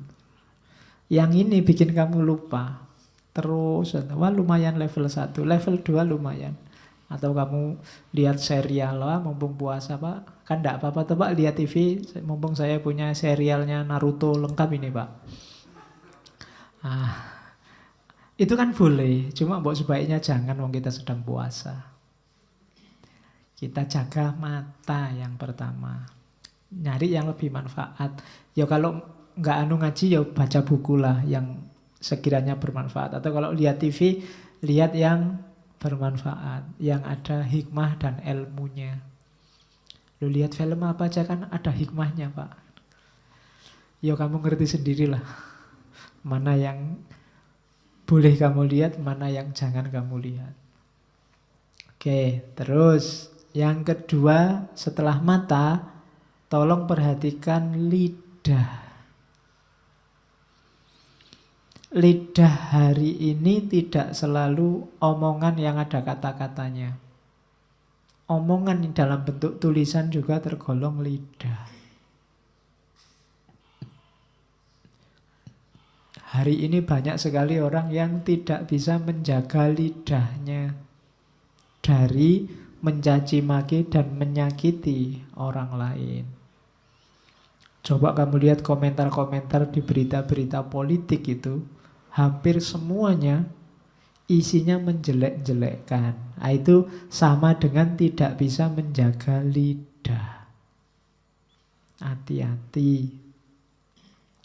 Dan juga menjaga telinga dari mendengar yang makruh. Makruh aja tidak boleh, apalagi yang haram. Ya mendengar yang tidak boleh itu kan misalnya mendengar desahan yang harusnya nggak kamu dengar. Contohnya ngono. Jadi ndaklah mendengar orang gosip, menjelek-jelekkan temannya, itu juga mbok jangan. Wong lagi puasa. Wong ndak puasa aja kamu dilarang, apalagi lagi puasa. Jadi jagalah telinga, jagalah lidah. Dan juga anggota badan yang lain dari segala dosa. Kemudian yang keempat, tidak membanyakkan makan belaka. Intinya gini, waktu puasa itu kan puasa itu kita disuruh tirakat mengurangi makan, mengurangi minum. Tapi yang terjadi sering sebaliknya. Yang ada di pikiran kita kebanyakan makan dan minum. Sahur apa, buka apa, menunya apa, warung sana sama warung sini enak mana, warung sana buka ndak ya waktu sahur. Jadi malah lebih banyak mikir makannya. Padahal puasa itu kita disuruh mengurangi makan, tapi isi pikiran kita selalu tentang makanan. Itu yang kebalik katanya Ghazali. Mbok wis ndak usah dipikir kayak biasanya aja. Biasanya makan di mana sih? Ya di situ aja. Biasanya minum apa? Ya itu yang diminum. Biar nggak usah banyak mikir. Nanti kurus Pak. Alah. Susah lagi mikir. Loh ya ndak apa-apa toh kurus. Selama ini banyak yang diet. Lah saya sudah kurus ya Pak. Kurus karena puasa itu mulia. Ya. Puasa itu jangan dilihat menghasilkan kurusnya, kelihatan cahayanya. Kalau kamu sukses. Kalau kamu sukses loh ya. Banyak orang puasa nggak dapat cahayanya. Bisa dirasakan. Dekat orang yang ahli puasa itu rasanya beda. Sama dengan dekat orang yang ahli zikir, ahli sholat. Kamu yang peka pasti bisa merasakan. Jadi cari cahayanya puasa. Tidak masalah kamu kurus.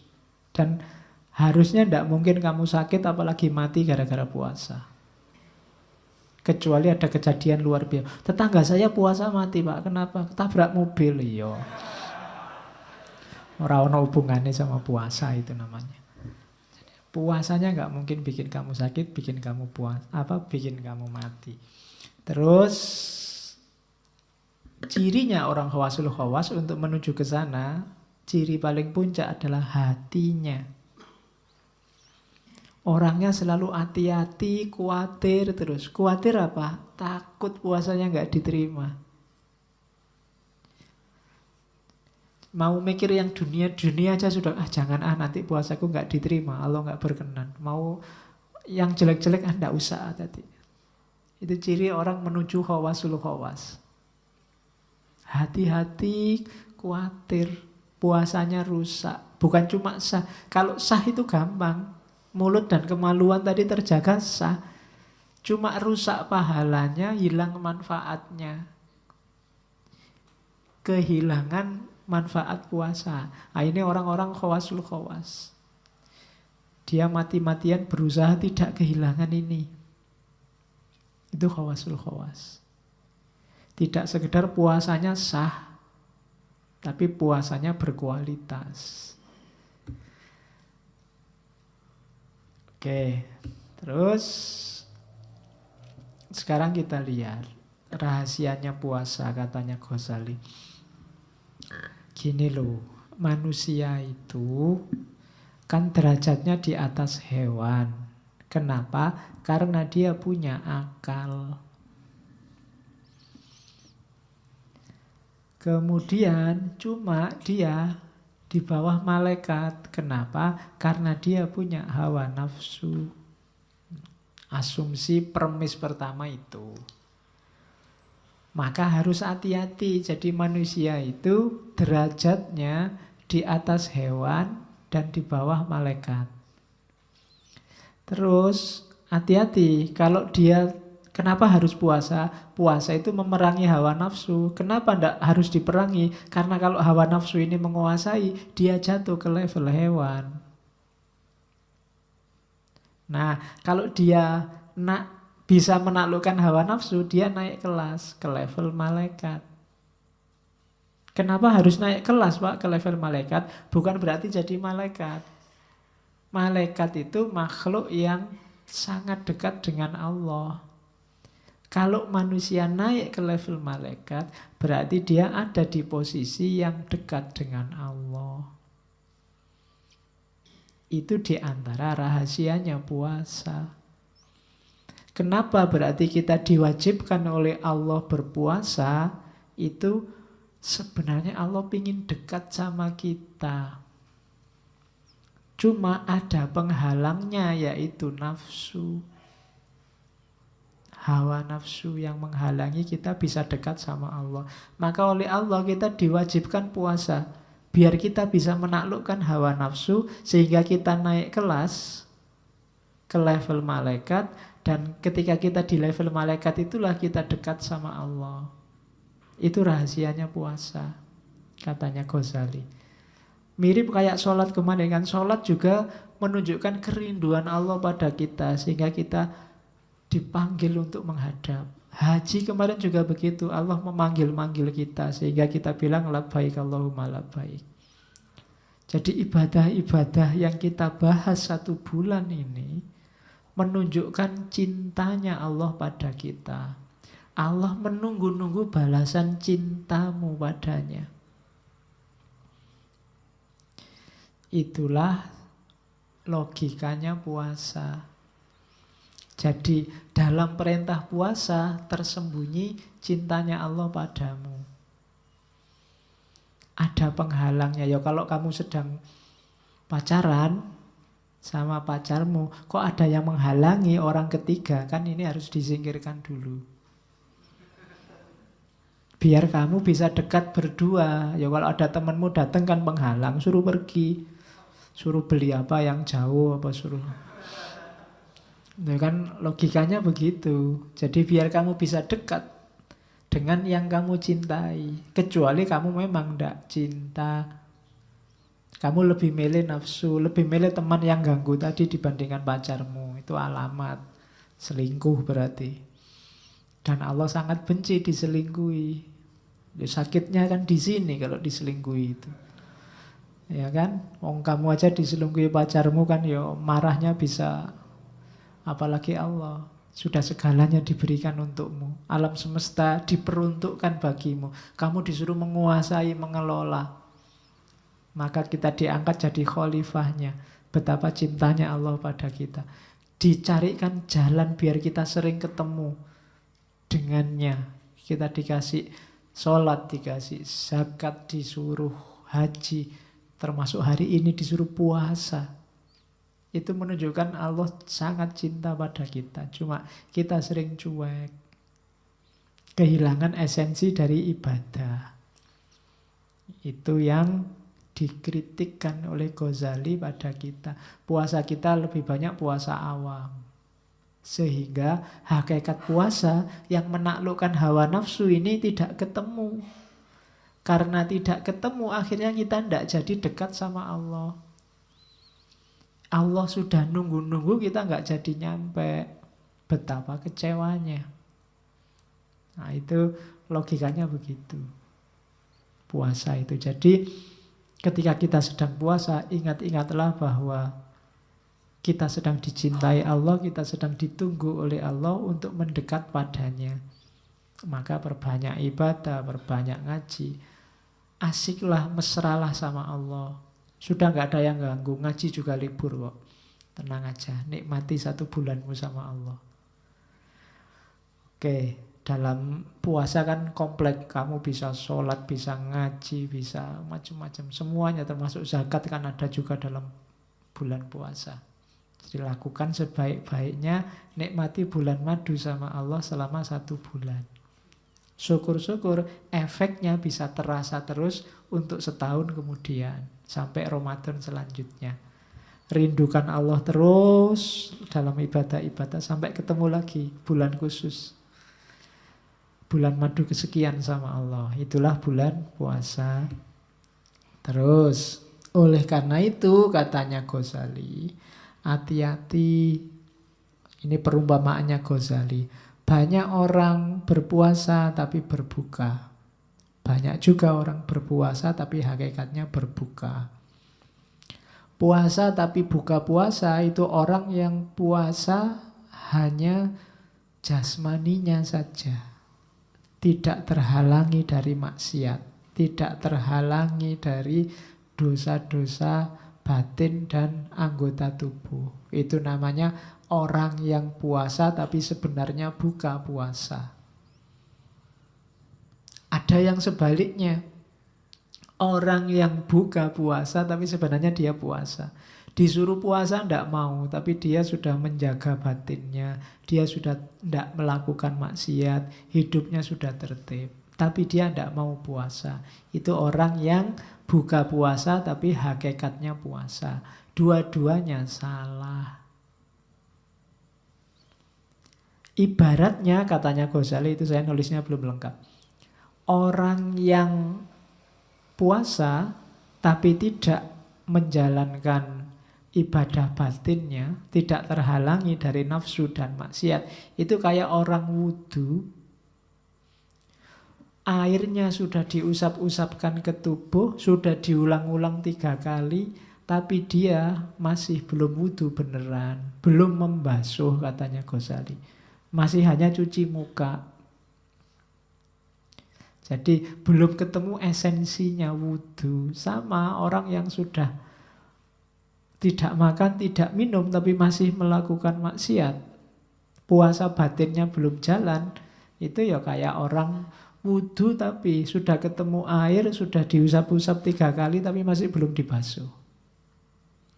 Sebaliknya nanti orang yang tidak puasa, buka puasa, tapi sebenarnya puasa. Orang yang sudah ngerti syarat rukunnya wudhu juga sudah dibasuh 3 kali, tapi tidak ada niatnya untuk wudhu. Sama aja nggak ada nilainya.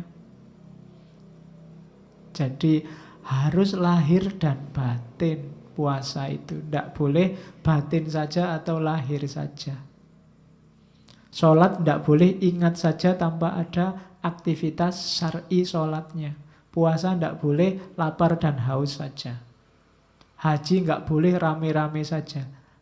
Nama lainnya umroh haji kan sekarang wisata religius. Kok jadi wisata sekarang? Harusnya kan itu ibadah, tapi sekarang jadi wisata religius. Paketnya macam-macam. Ada yang habis umroh terus bonus rekreasinya ke Hong Kong. Ada yang terus rekreasinya, ya. Jeleknya cuma satu, kok saya nggak bisa ikut? Bayarnya mahal-mahal. Oke, jadi umpamanya itu ibadah puasa yang hakikatnya ndak puasa atau ndak puasa tapi hakikatnya puasa. Dua-duanya keliru.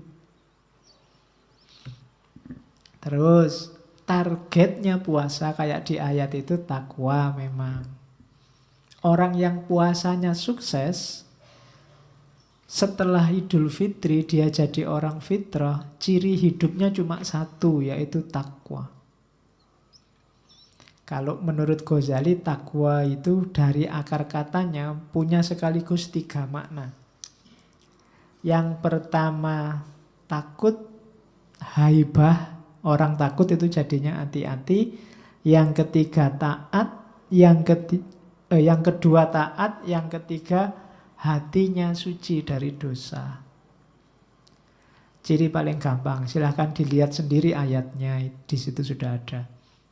Jadi orang yang puasa itu, nanti setelah puasanya sukses, setelah Idul Fitri, dia harusnya jadi orang yang hati-hati hidupnya. Tidak sembrono lagi. Orang yang haibah, takut dosa. Jangan setelah Ramadan, wah alhamdulillah Pak, saya sekarang sudah fitri, sudah bersih, dosa-dosa dikit gak apa-apa, sudah kan, sudah bersih sekarang. Tidak begitu. Justru harusnya lebih takut. Khawatir kebersihannya, kefitriannya ternodai. Itu cirinya takwa. Tapi kalau orang habis puasa kok tambah sembrono, berarti puasanya tidak sukses. Yang kedua, takwa itu bermakna taat. Habis puasa kok lebih patuh terhadap agama. Lebih semangat ibadah. Lebih asyik berdua sama Allah, berarti sukses. Tapi kalau habis puasa tambah cerewet, perintahnya agama didebat terus. Kritik terus, gegeran terus tiap hari. Ya sudah, gegeran itu tidak masalah, debat itu tidak masalah, tapi ketaatan harus tetap jalan. Cuma kan banyak orang yang ya berhenti di gegeran itu. Ada orang sedekah dikritik, alah pamer itu. Ada orang sholat, paling sholatnya tidak khusyuk. Ada orang puasa kok diperlihatkan, puasa itu ya pribadi. Kabeh dikritik, dia sendiri males. Banyak kan orang kayak gitu, sinis terus sama orang lain. Matanya selalu menghadap keluar, tidak pernah ke dalam. Itu problem. Harusnya orang takwa itu semakin hati-hati. Jangankan ngomong atau perbuatan, gerak hatinya saja dia hati-hati. Makanya ciri takwa yang ketiga itu suci dari dosa hatinya. Dosa hati saja enggak, apalagi dosa fisik, apalagi dosa ucapan, dosa perbuatan. Oke, jadi itu target puasanya takwa. Terus hikmahnya, kalau tadi kan kualitasnya namanya takwa. Manifestasinya apa sekarang? Manifestasi itu bukti fisiknya. Yang pertama, puasa yang sukses berarti akhlaknya tambah mulia. Semakin berakhlak. Nanti dilihat ya, kalau habis puasa kok tambah sopan, tambah enak diajak ngobrol, semakin menyenangkan. Itu berarti dia akhlaknya semakin baik. Tapi kok habis puasa tambah ngamukan, tambah bikin sebel, deket aja kita males, ada yang tidak beres. Akhlak mulia, cirinya. Semakin sukses puasa, semakin mulia akhlaknya. Kemudian semakin pemurah dan penyayang. Kita sejak kecil sudah puasa, kalau puasa kita sukses, maka Islam akan benar-benar rahmatan lil alamin. pemurah dan penyayang. Kenapa? Karena kita tidak terikat lagi sama dunia. Orang puasa kan menyapai hawa nafsu dan keduniaannya. Kalau puasa kita sukses, kita akan pemurah dan penyayang. Kalau hari ini ciri ini belum muncul di dunia Islam, Islam yang pemurah dan penyayang, berarti harus banyak dievaluasi puasa kita. Evaluasinya ke dalam, tidak keluar. Hari ini orang kalau disuruh evaluasi selalu keluar.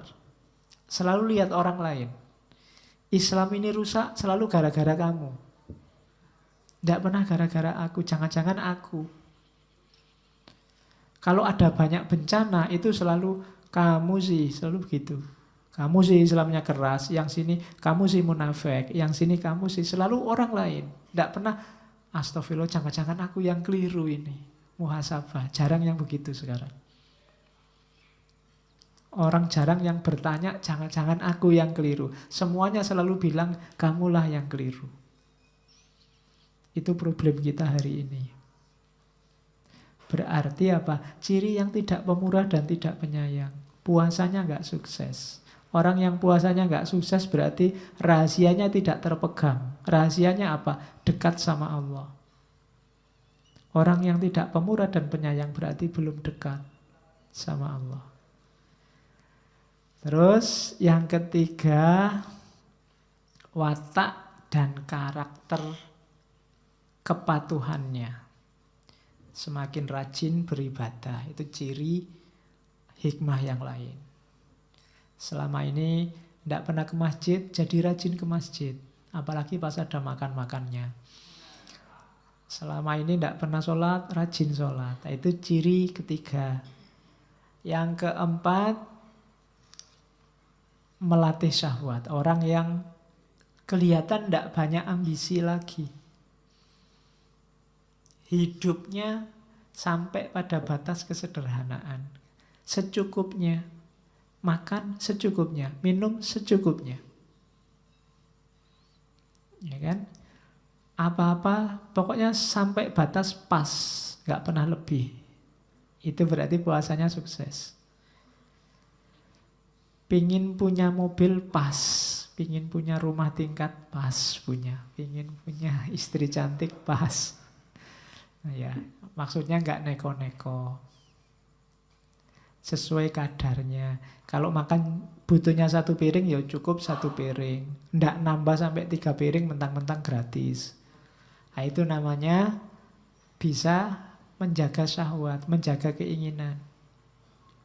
Terus biasanya orang yang puasanya sukses, jasmaninya sehat, itu otomatis. Malam ini tidak kita bahas manfaat kesehatannya, sudah banyak tulisan bahas itu. Rohaninya juga mantap. Menunjukkan orang puasanya sukses. Jasmani sehat, rohani mantap. Ya nanti kita evaluasi.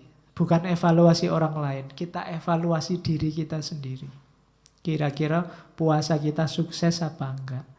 Puasa bikin kita jatuh cinta sama Allah apa enggak? Semakin baik perilaku kita, akhlak kita, semakin pemurah apa enggak? Kita bisa evaluasi ke dalam. Oke, terus ini terakhir. Kalimat bagian-bagian akhir dari Asrorus Syam. Fa'idzan qad dhahara anna likulli ibadatin zahiron wa batinan wa kisron wa lubban wa likisriha darajatun wa likulli darajatin tabaqatun fa ilaikal khiyarah al-an fi antakna'a bil kisri anil lubabi au tatahayyaza ila ghimari arbabil albab. Katanya Ghazali, faidan kodzoharo. Jadi teranglah sekarang annalikulli ibadatin zohiron wa batinan, bahwa bagi setiap ibadah ada aspek lahir dan aspek batin. Walubban wakishron walubban, dan juga ada kulit, ada isi. Walikisriha darajatun. Dan kulitnya ada beberapa tingkatan. Walikulli darajatin tobakotun. Dan di setiap tingkatan ada level-levelnya. Fa'ilaikal khiyaru al'an. Maka silahkan engkau pilih sekarang. Fi antakna'a bil kisyri anil lubabi. Apakah cukup dengan kulit saja tanpa isi, atau engkau ceburkan dirimu dalam tingkatan-tingkatan isi. Jadi katanya Ghazali, ibadah itu ada lahirnya, ada batinnya, ada kulitnya, ada isinya. Dua-duanya penting. Cuma sekarang pilihlah, kamu milih kulit saja tanpa isi atau isi dan tingkatan-tingkatannya. Kalau milih isi otomatis lewat kulit. Kalau kamu milih kulit nggak akan dapat isi. Itu logikanya. Kalau kamu pengen makan kacang, isinya kacang, kamu harus lewat kulitnya kacang. Kecuali kacang yang sudah dikuliti terus diplastiki. Itu urusan lain. Tapi kamu harus milih. Kamu kulitnya saja apa isinya. Kalau kamu nyari isinya, dua-duanya akan dapat. Karena harus lewat kulit terus baru ketemu isi. Tapi kalau kamu lewat kulitnya saja, isinya tidak akan terperoleh. Sejak kemarin kita ngaji mulai Syekh Abdul Qadir Jailani sampai minggu lalu Ali Syariati, kita banyak ngomong isi.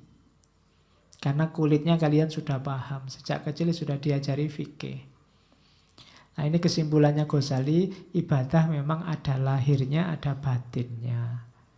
Kalau bisa jangan cuma milih kulitnya. Karena kalau kamu milih kulitnya, kamu tidak akan ketemu isinya. Kejarlah isinya. Lah kulitnya Pak, kamu tidak akan bisa ketemu isi kalau nggak lewat kulit. Jangan ujuk-ujuk hakikatnya, ya lewat syariat dulu. Karena syariat itu jalan menuju hakikat yang nanti menghasilkan makrifat. Jalannya namanya torekot. Dari sini, karena ini kitab Ihya, kitab tasawuf. Jadi maunya Ghazali, ya mbok kita cari intinya, kita cari isinya. Jangan berhenti di kulit. Yang sering orang salah paham dianggapnya tasawuf itu tidak bahas kulit, hanya bahas isi. Loh, logikanya kalau orang menuju isi harus lewat kulit. Tidak mungkin orang ketemu isi dengan membuang kulit. Tapi orang yang berhenti di kulit tidak akan ketemu isi. Nah ini logika sebenarnya. Itulah yang ada di dunia tasawuf, termasuk puasa. Oke, itu beberapa quote bagus kalau ada yang mau pakai bahan ceramah. Ada yang dari Thorik Ramadan. Kamu bisa satu quote itu aja bisa kamu pakai sekali kultum. The philosophy of fasting call upon us to know ourselves. Filosofinya puasa itu adalah menyuruh kita untuk mengenali diri. Tidak cuma mengenali, to master ourselves, untuk menguasai diri kita. And to discipline ourselves the better. Dan juga untuk mendisiplinkan diri kita lebih baik. Jadi katanya Thorik Ramadan, puasa itu. Tadi kan puasa itu menaklukkan hawa nafsu kita, diri kita sendiri. Untuk bisa ditaklukkan kan jalan pertama apa? Ya harus dipahami, dikenali. Pahami dirimu, kenali dirimu. Kalau sudah kamu kenali, bisa kamu kuasai. Kalau sudah kamu kuasai, bisa kamu disiplinkan. Kalau sudah disiplin, akhirnya apa? To free ourselves. Kita bisa bebas. Bebas dari ikatan yang tidak perlu. Satu-satunya yang boleh mengikat kita, menjadi gantungan kita hanya Allah. To fast is to identify our dependencies and free ourselves for them. Jadi puasa itu mengidentifikasi, mengenali apa yang membuat kita tergantung, terus kita bebaskan diri dari itu. Itu kalimatnya Tariq Ramadan. Intinya sama dengan Ghazali tadi. Jadi bisa kalian pakai ini. Mungkin yang menganggap alah Ghazali terlalu sering dipakai, Pak, yo pakai ini Tariq Ramadan. Isinya sama. Biar kamu nggak agak bosen tiap ceramah selalu ya ayyuhalladzina amanu kutiba alaikumusiyam. Ya. Tiap Ramadan itu iya sudah hafal itu. Kita masuk lebih dalam. Kalau ini Rumi, katanya Rumi, fasting is the first principle of medicine. Puasa itu prinsip pertama pengobatan. Fast and see the strength of the spirit reveal itself. Puasalah dan lihatlah kekuatan jiwa akan muncul sendiri. Tidak usah pakai teori macam-macam. Puasalah saja dan lihat hasilnya. Cuma puasa yang benar. Dia akan jadi obat lahir sekaligus obat batin. Di antara filosof muslim klasik yang terkenal menyarankan puasa sebagai metode pengobatan antara lain Ibnu Sina, yang nulis kitab kedokteran pertama dalam sejarah manusia.